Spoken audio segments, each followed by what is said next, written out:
বদনজর এবং কালো জাদু জাদুর আসর সব কাটার জন্য এইভাবে আগে 1 গ্লাস পানি নিন। নেওয়ার পরে একটা আমল করুন, ইনশাআল্লাহ এই আমলের বরকতে আপনার সমস্ত বদনজর কেটে যাবে। সে আমলটা কি? সে আমলটা হচ্ছে, আপনি এই 1 গ্লাস পানির ভিতরে প্রথমে 7 বার সূরা ফাতিহা পড়বেন। আগে একটু দুরূদ পড়ে নেবেন, 11 বার সাল্লাল্লাহু আলাইহি সাল্লাম বা যে কোনো দুরূদ পাঠ করে নেবেন। নেওয়ার পরে 7 বার সূরা ফাতিহা পড়বেন। তারপরে ইন্নাল্লাহা সাইয়্যিবুল, এটা কোরআনের সূরা ইউনূসের 81-82 নম্বর আয়াতের একটা অংশ।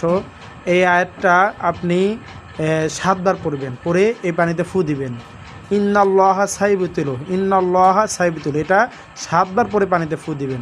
তারপরে সূরা ইখলাস, সূরা ফালাক, সূরা নাস প্রত্যেকটা আয়াত 7 বার করে পড়ে ফু দিবেন। ইনশাআল্লাহ সমস্ত জাদু কেটে যাবে। ইখলাস একবার পরে ফু দিবেন।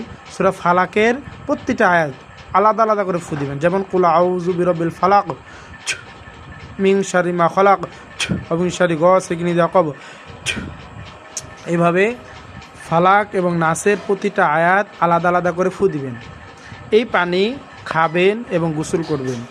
যদি অল্প সমস্যা থাকে 1 দিনে কেটে যাবে, আর একটু বেশি থাকলে 7 দিন, আরও বেশি থাকলে 14 দিন এবং 21 দিন। 21 দিনের ভিতরে আপনার সমস্ত বদনজর, জাদু সব কিছু কেটে ক্লিয়ার হয়ে যাবে ইনশাআল্লাহ। আল্লাহ তাআলা আমাদের সকলকে সুস্থ করে দিক, আমিন।